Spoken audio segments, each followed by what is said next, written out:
ദൈവത്തിൻ്റെ ഹിതം നിർവഹിക്കുന്നവനാരോ അവനാണ് എൻ്റെ സഹോദരനും സഹോദരിയും അമ്മയും. വിശുദ്ധ മർക്കോസിൻ്റെ സുവിശേഷം 3-ാം അധ്യായം 35-ാം തിരുവചനമാണിത്. ഈ വചനം വായിക്കുമ്പോഴൊക്കെ വല്ലാത്തൊരു സന്തോഷവും അതിനേക്കാളേറെ സങ്കടവും മനസ്സിൽ നിറയാറുണ്ട്. സന്തോഷം അത് ഈശോയുടെ സ്വന്തമാകാൻ ഈശോ ഒരു വഴി തുറന്നു തന്നിരിക്കുന്നു എന്നുള്ളത് കൊണ്ടാണ് ദൈവത്തിൻ്റെ ഹിതം നിറവേറ്റുക. സങ്കടത്തിന് കാരണം ഇത്ര വലിയൊരു ഓഫർ കിട്ടിയിട്ടും അത് നേടാൻ പൂർണ്ണമായും പറ്റുന്നില്ലല്ലോ എന്നുള്ള തിരിച്ചറിവാണ്. ദൈവത്തിൻ്റെ ഇഷ്ടം ജീവിതത്തിൽ നിറവേറാൻ അനുവദിച്ചാൽ ഈശോയുടെ സ്വന്തമാകാം എന്നാണ് വാഗ്ദാനം. ഈ വചനങ്ങൾ പരിശുദ്ധ അമ്മയ്ക്കുള്ള ഒരു വാഴ്ത്താണ്.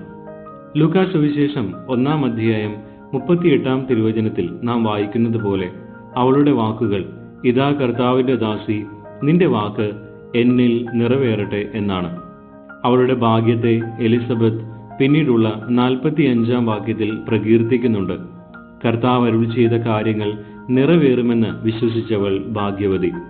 പരിശുദ്ധ അമ്മയെപ്പോലെ പരിപൂർണമായും ദൈവഹിതത്തിന് കീഴ്വഴങ്ങാൻ കഴിഞ്ഞില്ലെങ്കിലും ഒരു പരിശ്രമം നമ്മുടെ ഭാഗത്തു നിന്നുണ്ടായാൽ കരുണയുള്ള ദൈവം അതൊരു മാനദണ്ഡമായി സ്വീകരിച്ച് നമ്മെ സ്വീകരിക്കുമെന്ന് ഉറപ്പാണ്. ഈശോ മിശിഹായ്ക്ക് സ്തുതിയായിരിക്കട്ടെ.